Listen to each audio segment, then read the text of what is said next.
Welcome, teacher friend. I'm Lori. And I'm Melissa. We are two literacy educators in Baltimore. We want the best for all kids, and we know you do too. Our district recently adopted a new literacy curriculum, which meant a lot of change for everyone. Lori and I can't wait to keep learning about literacy with you today. Hi, everyone. Welcome to Melissa and Lori Love Literacy Podcast. Hey, Melissa, how you doing? Hey, good. How are you? Here we are. I'm good. Just the two of us for a second. I know. So we have to give a little context because we got so excited recording our podcast today that we just dove right in talking about our favorite podcasts with our guest, Matt. And then it rolled right into the podcast. So you'll hear us talking about the podcast Armchair Expert and some episodes that we listened to. So just so you know where this conversation's going. That's as where well we as start. the Adam Grant podcast. You listened to that upon our recommendation, right? Yeah. Well, that was Armchair Expert. Yep. With Adam Grant. Oh, okay. He has his own. That's why I was confused for a second. Makes sense. Yep. Okay. Yeah, so everybody who's listening, you're going to essentially dive into a conversation midstream. A few minutes in, we'll pull back out and give you some context and start the actual Then literacy it'll sound podcast. like a normal podcast you're used to. All right. So enjoy listening, literacy lovers. We'll see you soon. Have fun. And just so you know, I did go back and listen to Barack. It was amazing, that episode. I hadn't listened to that one yet. And immediately I listened to it last week. And I listened to the Adam Grant one. Good. I can only hope to sound as articulate as they do on their podcast. Or Adam Grant, he just pulls out the answer, you know. Seriously, that man is so smart. Yeah. He's very smart. Very smart. All right. Look at that. Oh, see, we need to read that. We should read it, and then we should apply it to education is what we should do. Have like a read podcast. I do apply it. It's my favorite quote in here. What is it? Okay. So yet in a turbulent world, there's another set of cognitive skills that might matter more. The ability to rethink and unlearn. Mm-hmm. What I love about that is that, you know, you come in with all this information that you think you've gathered and you're right. You know, I think about confirmation bias. You know, you're always searching for somebody that's going to agree with you on what you say. And I think, and this relates to the lesson planning and wit and wisdom, you know, the ability to unlearn what you've learned about planning and why it's effective, and then to think about it a different way. And I think, you know, in today's world, you just have to be able to do it that way. You have to be able to think a certain way if you want to make sense with the rate that things change. It actually reminds me of our second podcast of today, where they were talking about their fifth graders who, like, you know, had this picture of like Native Americans, you know, the Native Americans and Pilgrims on Thanksgiving. And then they read Thunder Rolling in the Mountains and were like, whoa, whoa, whoa, this is how we treated Native Americans. Like, right. blowing my mind. Very cool. I feel like that should just be the beginning of the podcast. I know that we normally do a really great intro, but I think we should just start with that quote.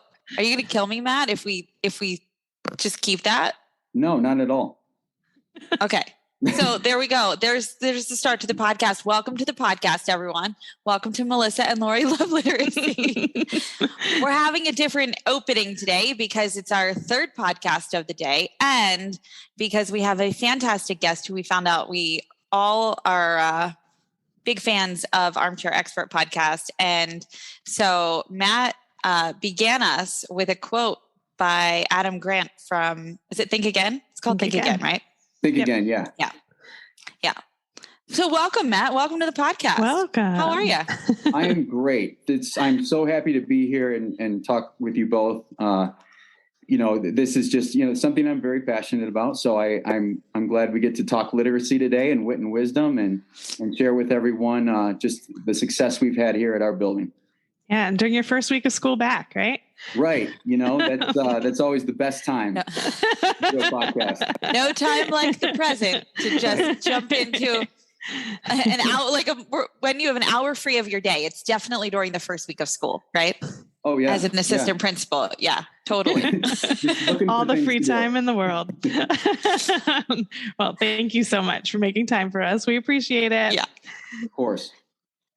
All right. So Matt, tell our audience a little bit about yourself. Like, who are you? What's going on with Wit and Wisdom where you are? Tell us a little bit. Yeah, so I am the assistant principal at Clayton Elementary. We are a Title I school district, Title I school actually in Englewood, Colorado. This is my 5th year as an assistant principal at Clayton. I have been in education for 15 years and, over time have just assumed different roles in both the teaching world and through various coaching positions. And wound up here. Actually, I followed my principal from Aurora. She's wonderful to work with and has really been an important part of getting Wit and Wisdom to our school when we decided on a new literacy program. And we had a lot of choices. We both had experience with this in another district and saw the impact that it had. We were hopeful that our team would agree at our school. And luckily enough, we didn't have to say much, where they just saw what the program had to offer and what we were doing before, and just saw immediately what kind of difference this would probably bring to a school like Clayton, in that it integrates science, social studies, and art. So right now we're in our 2nd year of implementation here, and I've taken the lead on that. And it's just been a lot of fun to see what's been going on in classrooms and what teachers have experienced using this new ELA curriculum. We're excited this year because last year we got to roll it out in a very unique circumstance with COVID and switching back and forth from remote learning. So we're anxious this year and excited to see the difference that it makes having our students in person the whole time. With a little bit more flexibility around collaboration and doing some of the powerful instructional routines that Wit and Wisdom has to offer. So that's where we're at right now. And as you mentioned earlier, it's the beginning of the school year. It's week 1. We haven't got a chance to really dive into it as deeply as we wanted to yet, but we're headed in that direction pretty soon here. Well, I bet you have big plans. Lots of plans. We do. We spent the summer just thinking about all the different ways we could go with the program. And that's one of the great things, is that there's a lot there. And the implementation can go on for years. So you kind of get to see where your building's at and where your best next step is. And there's flexibility there. So we're just excited that we got to spend the summer thinking through that, and then seeing where we can go this year with our plans. Great. So Matt, we actually had one of your teachers on, right? Rachel Arnold. Yeah. So Rachel's our interventionist. That's awesome. And I remember her talking about you actually and the leadership at the school, and specifically about like how supportive and helpful you all were in bringing the curriculum and the professional learning that you all led, and how helpful it was. Can you talk a little bit about what was your role in that from the other side of this story? Sure. What was the plan, how to roll out a whole new curriculum with your staff? Well, thinking through how we were going to do it and who was going to lead that work, this actually was a growth step for me as an administrator. So I had not taken on really the instructional role as an AP. And I've always done really well with culture building, and I've worked a lot around discipline and behavior and setting expectations for kids and helping teachers with their management of their classroom.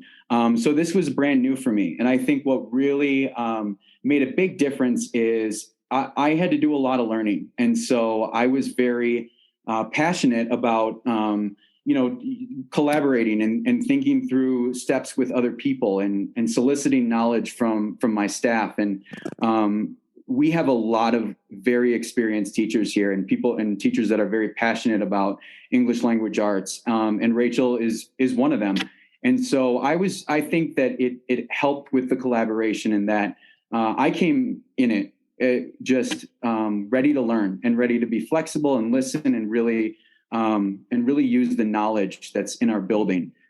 So for me as a leader, that taught me a very important lesson in just how anytime that when you're thinking through making a change that's that big and thinking about how you're going to help everyone in your building be prepared for that kind of change. It really comes down to the collaboration and the people that you work with, and listening, taking feedback, and then be ready to adjust and be flexible. So how did it go? How was the first year? It was, it's a blur, but at the end of the day, I'll say that we made a lot of changes. It went really well, but I'll start there. It went incredibly well. We had to make a lot of changes throughout the year. But again, I think what was the major difference is that we realized we have to trust the teachers in our building. It is such a big program. And there's so many different components to it that you can't go into it thinking that you're going to spend 2 days in the summer showing them all the different components of this program and expect them to be experts right away. You have to go in and have an open mind and just watch and observe and allow your teachers to be creative and use their expertise to play with the program and to have some trial and error and just have fun with it. And I think that's important, because if you come down too hard, if you expect all this to happen magically right away, you're setting yourself up for failure. You just have to be willing to observe and say, that's a great idea. Now, how can we allow others to see that and to know how that works? So that's what I mean when I say you can have a vision and you want it to be a successful vision, but you also have to be willing to make changes and be ready to share some of the great things that are happening with your staff and maybe go in a different direction. It's important that you understand that every building is going to be different and you're going to have different experience as well, as far as, your teachers and their years and their passion. So, for our first year, I couldn't say more and compliment our entire staff more and just how much they embraced it, and took a breath and said, okay, we're on this ride and it's exciting and it's scary. But we know we can do it and we believe in ourselves and each other. And it was just so satisfying to see what it was able to produce with our kids at the end of last year.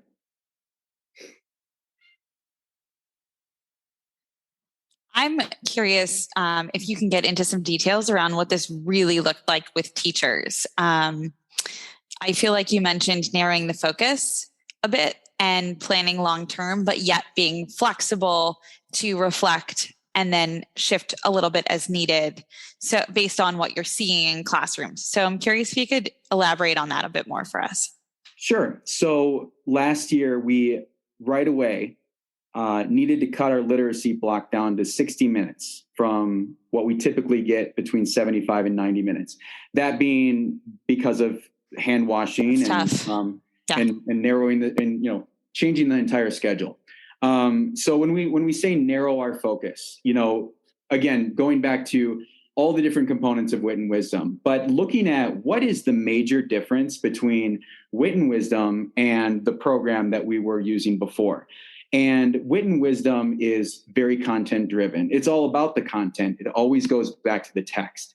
So what we noticed, and when we went into classrooms and we saw high levels of engagement, we noticed that with the kids, it was how the teacher was bringing them into the content that they were learning, by making the text engaging, by helping them with building background knowledge and providing visuals and doing some exciting things with the text that weren't necessarily in the lesson plans, but they knew that they had to do something different. And we knew as a leadership team, we really had to change their focus and make it about the content. So what exactly are kids learning about these specific characters? Not what are they learning about characters in general? Kids are taking that away, right? But when you focus on the actual characters in the text, there's a little bit more of an understanding from the students. What exactly are we focusing on here? It's directly related to this text that we're reading now, and we've been reading, and we're going to be reading for the next several weeks. So the biggest change in the focus was, again, letting the content drive the learning and not focusing on the standards that we start with that are already integrated within the lesson plans. That was the big focus last year. And so we kept revisiting that and how we write targets. How do we assess kids? How do we not just look at the craft, but where do we see the knowledge that's being articulated in the different things that they were sharing through discussion or through written work? Yeah. That makes me think about like maybe what had happened in previous practice, right? Like you said, you've been at that school for a few years. What had been going on in previous either curriculum or PD or both that had led them to focus on that, like to really draw them towards standards. I know Melissa and I could probably speak from our experience in Baltimore. We as did, like something we like similar. led PD on the standards. Like that was on standards, but we didn't have the really curriculum that showed that. So, when we transferred to Wit and Wisdom, we were like, oh my gosh, this is what we should have had all this time. And we felt like we really had fully embraced and understood what the standards meant once we had high quality materials. So I'm curious if your teachers had a similar experience or what you mean by that, like transition. Well, we did. We focused a lot on standards. I mean, the backwards planning was all about what are we teaching kids? And what do we hope they can accomplish in this lesson? But then if they don't accomplish it, why?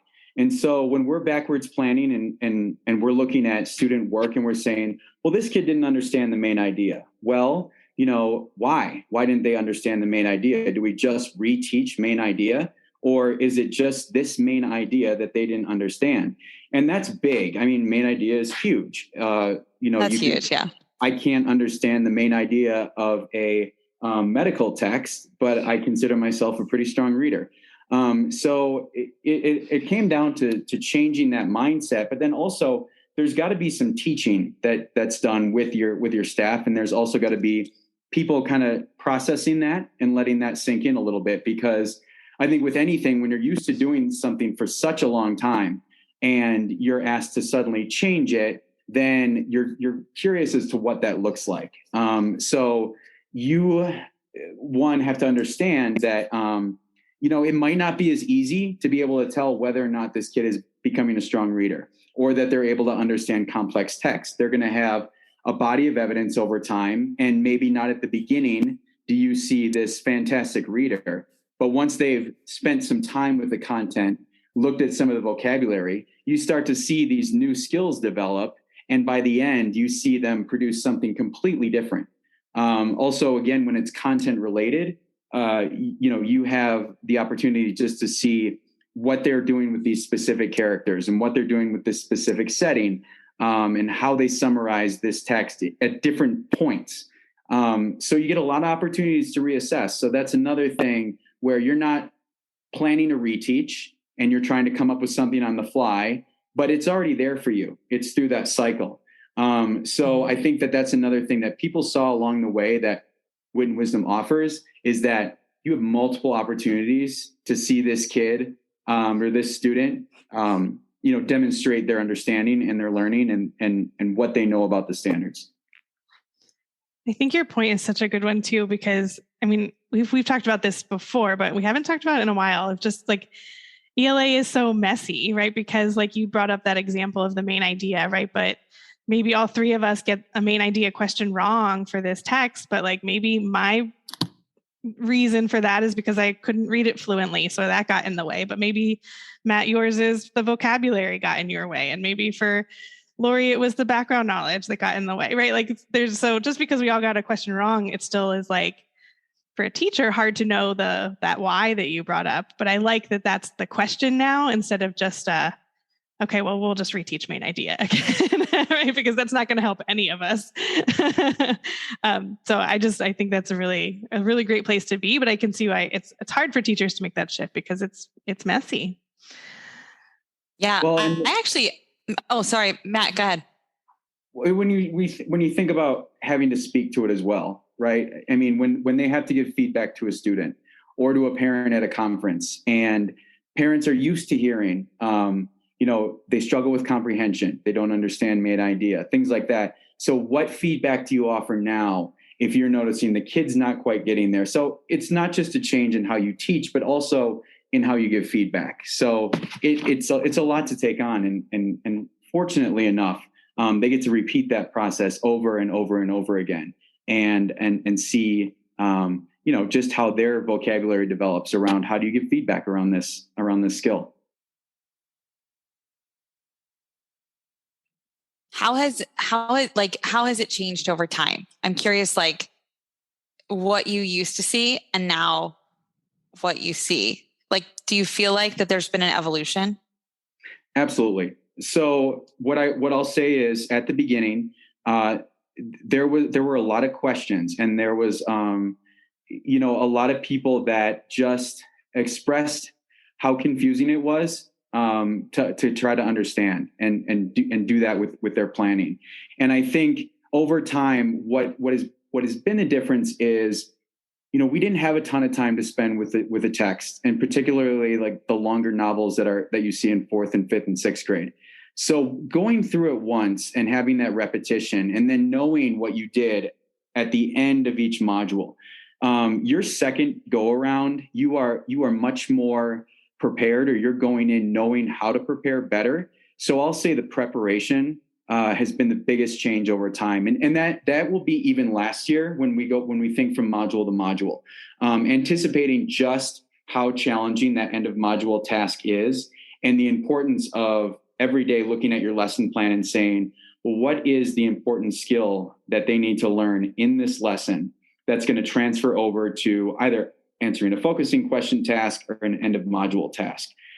So there has to be some cutting. You have to know what you need to spend more time on. And then again, this goes back to your classroom as well. If your classroom is great with discussion and they can talk about a text all day, but they struggle in writing and the craft, then you know where you need to focus, and you know where you need to plan and give them more, give more instruction around a specific skill.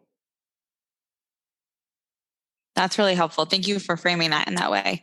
Yeah, I think because when people hear, like when I heard you say cutting, I was like, ooh, what does that mean to you? But what you mean is like you're uplifting their strengths and being like, okay, they've got this as a strength. So we're going to transfer that time to really spend on some things that we collectively need to work on. So I think that that's a really key way to frame it for teachers. And it also honors them as educators and knowing their students, which is like of the utmost importance in this work, right? So thank you for that. That's helpful. Of course. And it's more than just noticing where are my students' strengths, but you start to see that because you get to repeat that process so much, your expectations can grow and grow and grow. So in a notice and wonder, if they're noticing and wondering with just one word answers, and then eventually you're building into sentences, and then they're responding with more complex sentences, or they're starting to look deeper. That's where you as the teacher start to raise the bar on your own. And so you can have fun with that, and you can know, well, we've got another one of these coming up. We got another focusing question task. And last time we were here. And so we're going to try to get here. So it's great that with a program like this, you can also look at that goal setting as being a huge part in how you shift your practice and continue to improve. Matt, I'm looking right now at the blog post that you had with the Wit and Wisdom blog. And one of the things that stuck out to me when I was reading that was the joy of learning. And you sort of touched on it a little bit, but I thought it was really interesting because you talked about, you saw a lot of joy amongst your students in learning, but also the teachers. And I'm just wondering if you could talk a little bit about that, because that really struck me when I read that blog. Well, I'll speak to one specific teacher, and then I'll get into some others. But we do have a thespian in our building, and she's very passionate about acting and play script, and she does a drama club every year. And it was just really a lot of fun to see what she brought to the lessons in Wit and Wisdom. So she's a 4th grade teacher that taught American Revolution. And of course she had a Boston Tea Party, and her students were full on talking in British accents. And oh my gosh. I hope you recorded it. I was able to attend, and I'm very fortunate to be able to attend because I don't know where she gets it from, but of course she has a collection of props as well, right? So she brought in the fancy cups, teacups and everything. And, she had the costume ready to go. And man, did her class just have a great time and really, really become those characters from the American Revolution and during the Boston Tea Party. And it just, for me, that's so satisfying to see because you see someone just really embracing what it's all about. It's very hard as a kid to get excited about history. I know when I visited the Capitol as a kid, it didn't do anything for me. Now I'd love to go back as an adult. But again, that's just that's just seeing for what it is. But to bring it to life and experience it on your own, that's a huge difference. And another teacher, her passion, I would say, is book clubs. Meeting with book groups and having book discussions and things like that. And what this program offers for sixth grade, she just fell in love with the discussions, right? So they get to look at that text together and participate in Socratic seminar. And for her, it's like her hobby. She's already doing this outside of school, and it's something that she does for, just for a mental break and to have some time to do things she loves to do outside of teaching. And for her, it was just, she brought that to her classroom. And last year, that was such a fun class to watch. We typically struggle with sixth grade, being the kids in the building that think we're leaving, we're going to run this school. And last year they were just the sweetest group. And I think a lot of it had to do with, they felt pretty good about themselves and the way that they were learning reading and that whole 2 hours in the morning that they spent talking about books and really knowing all about the Dust Bowl and Shackleton and Malala and sharing it with all of us.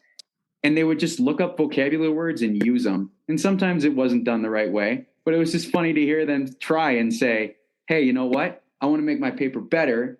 I see how much I know. And I'm going to try to just really impress people. So that's just another way. And she would get a kick out of it and leave papers on our desks, myself and our principal, Jenny, of just these great papers that she was so proud of to see her students produce. So there were tears at some meetings because teachers would know kids from primary grade levels and just think, man, they've struggled for so long. And now look at this 5-paragraph essay that they've got talking about the Dust Bowl and using these sentence structures. And it was pretty emotional. I think everybody, from the teacher's side of things, very encouraging to see. That's so amazing. And, and it's so funny because when you say something like, I'm like the Dust Bowl, like it's not something you think sixth graders today would be. That's what's going to get them interested and going. But, the hot topic, right? Right. Yeah. Very curious. And you know what? Their favorite book was actually, she told me it was Blood River. And I was just thinking, or Blood on the River, I'm sorry. I was just thinking, wow, of all those, you'd think maybe the hero's journey or maybe the for sure, Ramayana, the mythology, but that's what I would have guessed. Blood on the River, and yeah, they would, which is like full on history, right? Yeah, I was thinking very historical. That's what went through my brain when you said it's very historical. Yeah. Well, and I would talk. I had breakfast duty in the morning, so they come in for breakfast to eat. And I would know that they were working on Blood on the River. And so I would, give them an elbow bump and ask them questions about John Smith. And I would ask where they are in the book. And one day, very surprisingly, two of my good friends were sitting together from sixth grade and they were talking about Blood and River and where they are in the text. And one of them looks at his friend and he goes, well, he's already finished the book and he wasn't supposed to. He read ahead. And this was one of those students that people were always kind of like, he's a tough one. He's not, he got to have something different for him. Yeah. He can be distracting and whatever else. Great kid, just very, very outspoken. And to see him just, take that text and say, I'm not going to wait. I'm going to go home and read this on my own and not play on my video games and watch YouTube all night. Yeah. But it's that kind of thing those things that happen that you're thinking, yeah, this is making a big difference, and not just on paper, but it's making a difference in the lives of the kids that you're working with. Yeah. I always think when students are that excited that I can't help but think that the delivery from the teachers was really invigorating and exciting too, because, I think when we see kids who are that excited to read a book, that they're going to go home and finish the book. I mean, we all have kids who are going to do that just generally, but lots of kids don't. It's easier to play outside or play a sport, or, as you said, play an Xbox or whatever it might be. But when kids are that pumped, I think the excitement really stems from the teacher too, and what the teacher is bringing to the classroom in terms of the excitement for the text and the tasks, and making it incredibly fun and just a great experience for the kids. So I'm wondering if you had stepped into any classrooms and outside. I love the Boston Tea Party and those are they're incredible stories, but I'm wondering, I feel like you might have one or two more that you could share, because I love listening to them, and I'm ready to move there and put Presley in 4th grade. So it's you're absolutely right. And I bet I could think of an example in every single classroom.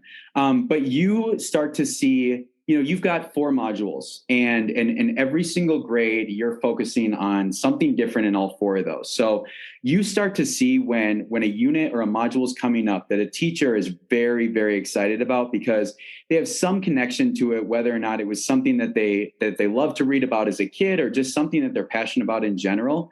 You start to see them take that module and really make it exciting in their own way. So when we had immigration in 3rd grade, we had a teacher who took some paper and really made it look old and yellow and wrinkly. And so they were writing these letters to, I don't remember exactly what the task was. It was something about a letter from Ellis Island or something like that, that they were writing letters on. And it was just so different. And she was very excited about it. She spent the extra time there to really plan this wonderful lesson and prepare these materials just so their kids had a taste of it. And then it was displayed out in the hallway. So it was just fun to see things like that. And then, again, I'll be honest, 3rd grade is my favorite, with the space unit and about the. It's so fun, isn't it? It's amazing. And last year, we actually got to see, we had the Mars rover landing, right? So that, and then studying all about space, I had to, just talk to a bunch of people in my building and just say, how perfect is this timing that now, as the whole world is getting excited about space again. I know as a kid, we loved NASA and things like that, but then it sort of disappeared. And now that we've got all these people that are trying to fly into space and create rockets, and you have the Mars rover landing, it couldn't have been better timing to just to have a unit on space and to see our 3rd graders almost start to be the knowledge experts in the building, these little 8 and 9-year-olds. And then the teachers make more of that part of what's happening in the real world with the landing, and then what Elon Musk is doing, and then all these other people that are excited about going to space. You saw the fit with the real world. And that's another thing is these other ELA programs that are saying, well, now you got to help them connect it to the real world. Well, when you're talking about some fictional characters that aren't really characters, but maybe have some sort of animalistic quality or something like that, or, just, don't really have real life things happening to them, it becomes really challenging. But here, there's not a single module that I would say you can't say that something is going on that you can connect it to. And so I think, for teachers, that was another thing that just brought together the excitement and helped them be more passionate about it. Because it was fun to share and fun to help the kids make the connections where they may not be reading the news and know everything that's happening. But as an adult, I do. And so, yes, we're learning this together, but I've got this other piece of information that I'm going to insert in here for you. I think that makes teaching fun. If you can be that person that that changes their world and helps them be more passionate about something, discover more about themselves, that's powerful. Mm-hmm. Yeah. I think too, like, even if the texts don't necessarily always, aren't the ones that make the connection. Cause I'm thinking of, like Midsummer Night's Dream in 8th grade, right? Like, because I always think of Shakespeare because I was middle school and high school, and that the kids would ask that question, like, well, "Why are we reading this?" Like, that question of why. And Right. and I'll be honest, like, especially in the beginning of years of teaching, I didn't really have an answer. Like, we're reading it because it's Shakespeare, and you're supposed to, right? Like, that's just like what we're supposed to be reading. Yeah. But I think like this curriculum, it gives them that whole essential question, and they're talking about like what is love, and like, there's this connection of like, well, this. That relates to me and my world. And I want to read this for that reason, right? It's not you're just reading this text because this is the text we read in 4th grade and we've always read it. So we have to read it. You know what that makes me think about, Melissa, when like in 7th grade, there's the whole exploration of identity all throughout different time periods. And then in 8th grade, what that one module is, what is love? I just think if every person could explore these topics early on, like circling back to our very, very earlier conversation about Adam Grant, I was listening to Armchair Expert, and one of the guests was talking about identity. And oh my gosh, I forget who it was. I'm going to have to look it up. Maya something, Maya K. I can see her face, but she was talking about identity. And I just was like, if everyone could have had that experience to explore the concept of identity for a whole year when you were like 13, how much better would the world be right now? Like we would be better citizens. I feel like we'd all be better people. And then to explore deeper concepts like what is love and, big overarching ideas like that when you're 14 or, 13 or 14, just the thinking about those things, like those really deep topics at a younger age, I think really helps you not only see better inside yourself, but helps you see the world in a different way that is much more responsive as a citizen in this society. So I feel like what you described, Matt, is like, it's just super exciting that that teachers are embracing all of those things. Well, and I think you said something really important in just that you mentioned deep topics, and I can just think of, in terms of making a connection and wondering why am I studying this? When you get a chance to go deep on anything, you're going to find a connection somewhere in there, or you're going to build on something that you already know about and see it in a different way. So I think about the seasons unit in grade 2, and just, how does change impact seasons and weather and things like that. But I wouldn't have to read books to answer that question in my own way. But then when you start to appreciate it in a different way, you read books like Skytree and you see the art and you see just like, I think, one thing, absolutely, we don't spend enough time appreciating nature.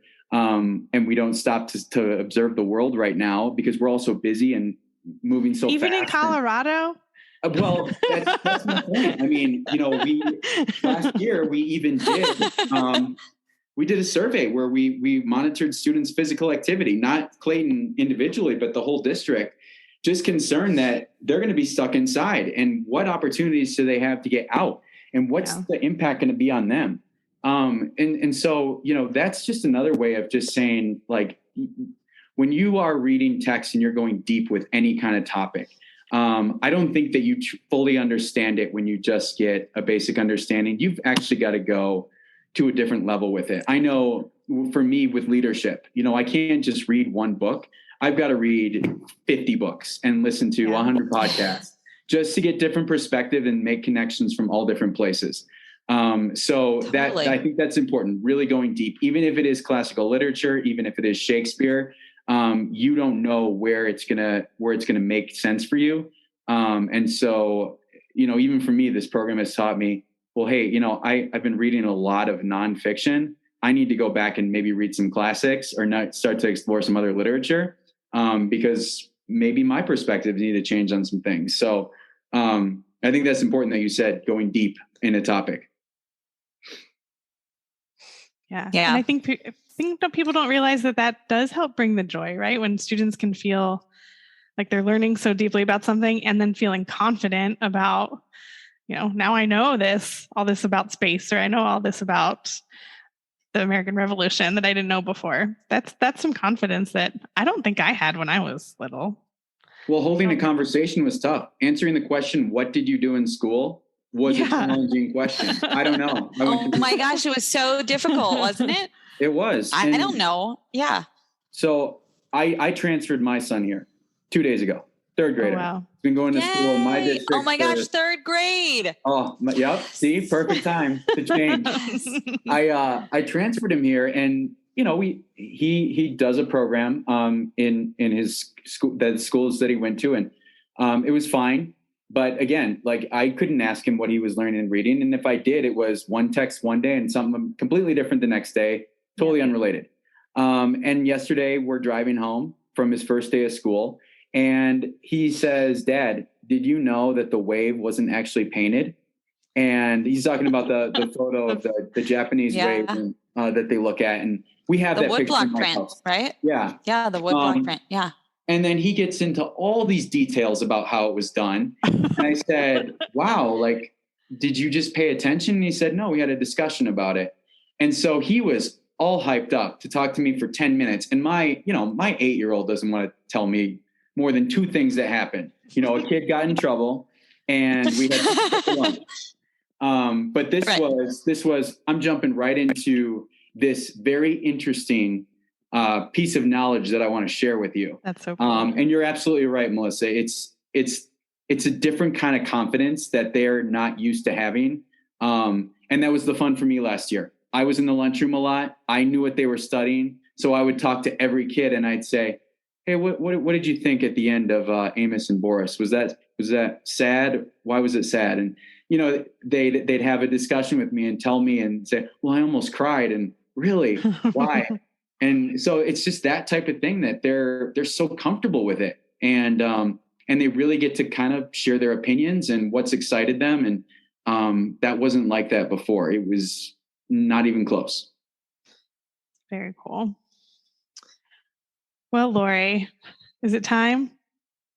I think so. What do you want to do first?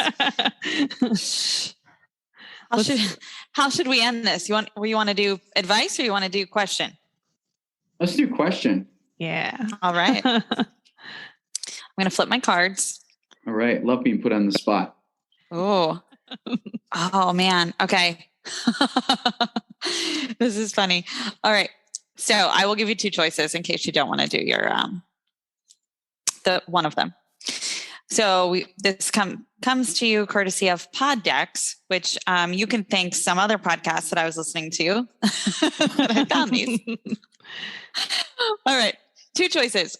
Share your bucket list, or what is your morning inspirational pep talk to yourself? Oh, geez. Ooh. It might also be like a mantra or something.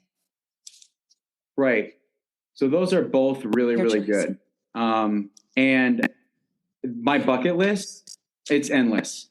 I mean, I could go on forever. And that's one thing to know about me is that I get pretty bored pretty easily. And so I need a challenge and excitement all the time.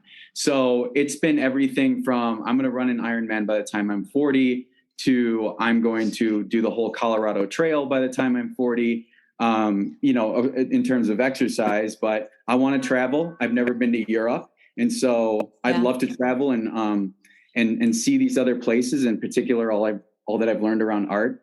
That would be very exciting for me. I want to start a program. This is kind of off of the teaching thing, but exercise and fitness is my other passion. And it's how I relax and unwind and just, do some of the things that I love to do as a kid. And I have a Spartan program here, it's called, and it's based off the Spartan race. And I do my own kids version of it. And it really blew up this last year. And we got to actually do the race, the Spartan Kids race. And we did the Tough Mudder race together as a group, and we did the Rugged Maniacs. So I would love to eventually make that a much bigger program and impact more than just Clayton kids, but the entire world, if I'm being honest. just write something that people can use to really motivate kids and push them to their physical limits, as controversial as that is sometimes. But you should see how much they can actually push themselves, because I think that makes a huge difference in who they become, and the confidence that they just take with them out into the world. It's so funny because I feel like it's very similar to what we were talking about through Wit and Wisdom, right? But on a physical level. Absolutely. I love it. So you're talking to the right girls. Melissa is a yoga gal, and I totally love to lift and run and stuff. I feel like we could help you with your Baltimore chapter. Please do. Yeah.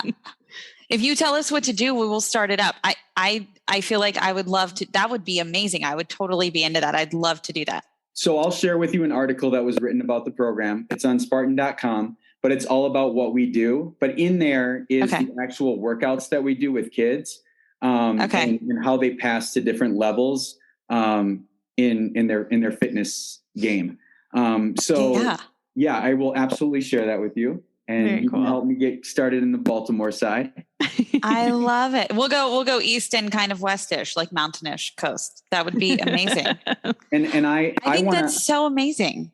It's so much fun, and it truly is something that just breaks up the day. And it, for the school, what it does in the community is equally as powerful. So, parents will talk to me about that before they even sometimes talk about what we're doing in school with instruction, and just what a difference it's made for their kid who, never thought that they could, do 100 burpees or, a pull-up or whatever it is. And now they're out running Spartan races in 95-degree heat and running 2.5 miles, climbing ropes. So it's amazing. Yeah, it's absolutely been a big difference maker. Awesome. All right. So now you've had time to think about your advice. So if you have one piece of advice that you'd leave for our listeners, I'm assuming probably some school leaders that you might want to leave some advice for, but whatever it might be.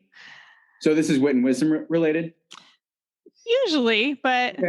Or you can leave life advice. I mean, we're down for anything on this podcast. Well, I will say for me, and this goes back to one of the questions I answered earlier, and for everybody else, I truly believe that you can't go in being the expert all the time, and you always have to be willing to learn. Because if you go in with a learning mindset, no matter what, it doesn't matter who you're observing, a first-year teacher, a 25-year teacher, you're going to pick up some piece of information or something great that you're going to be able to take with you, share with others, and learn yourself. I can't tell you just the number of ideas I've been able to gather from others by just always going in ready to learn and not thinking I hold all the knowledge. That goes for when you're with Wit and Wisdom, because you're not teaching it, they are. So you got to be ready to learn about that. And then just anything that you're doing at your school, there's always so much to learn. And if you're stuck in that mindset of I've got to have all the knowledge, I've got to know everything, you're setting yourself up for failure, and it just doesn't make the job fun. Yeah. So that would be my advice. And I think having that type of mindset will always make your day exciting. And then you can share with your family what you learned in school that day. Absolutely. And that goes right back to the Adam Grant book, right? Unlearn and Rethink. Yep, absolutely. We'll come full circle on this one. Right. And I have one question for you. All right. Yeah. Are you going to make t-shirts or hats or bandanas that we can wear that show this is the Melissa and Lori podcast? So funny. We were just talking about this recently, and I was like, who would buy those? I know. And I've been trying to convince Melissa that we should do this. Lori says yes. I think you'd be surprised. Kids are all about the merch that they see on YouTube. They call it merch. And no, thank you. Yeah. You have a kid the same age as me. You totally get it. Right. Right? Just because somebody posts a video, you want a shirt. So do you watch Jordan Matter? That's my favorite one because it's totally clean and awesome. I will check on that one. So that would be, I'd have to check with my third and my ninth grader. But I'll check on that. Yeah. But like, it's like the 10-minute photo challenge shirt. Buy this merch. I'm like, what the heck is merch? But I totally think we should get into merch, Melissa. Well, I mean, now I'm convinced. Telling you. If Matt asked us about it, then now I'm convinced. Maybe you can be our like prototype. You can say like, oh, I like this shirt material, or I like this hat. There you go. Well, yeah. I got a teacher here who does our shirts every year. She's phenomenal. So if you've got a logo already thought up, we'll make that happen. Awesome. Okay. We would love that. For sure. Thank you so much, Matt. This is so much fun. And we can't wait to really hear about how your year is going. We'll have to check back in. Yeah, very excited. Sure. And I'll keep you updated. And thank you both for talking with me today and absolutely and about Clayton. Yeah, this was so much fun. Thank you. Thank you. Yep. You guys have a great day. You too. You too. Bye. Bye. Bye. Thank you so much for listening, literacy lovers. Be sure to visit our website to subscribe to our newsletter and podcast. It's literacypodcast.com. Yep. And don't forget to follow us on Instagram, Twitter, and Facebook. Most of them are at Literacy Podcast. Yes. And please, please, please reach out to us. Melissa, what's our email address? Melissa and Lori at literacypodcast.com is our email address. And we love getting emails from you all. And Lori and I really read them. Yeah, and we really respond. It's fun. We love when you all reach out and we get to have conversations with you. So please email us. Let us know what you're thinking, what you're thinking about literacy, what you're thinking about ideas for us to podcast about. Yes, ideas for podcasting, anything. We love to hear from you, what you liked, what you want. Yeah, we're here for you. Mostly y'all are asking questions, which is great. Yes. We don't mind that either. Yes. We're so glad you're here to learn with us. Thank you, everybody.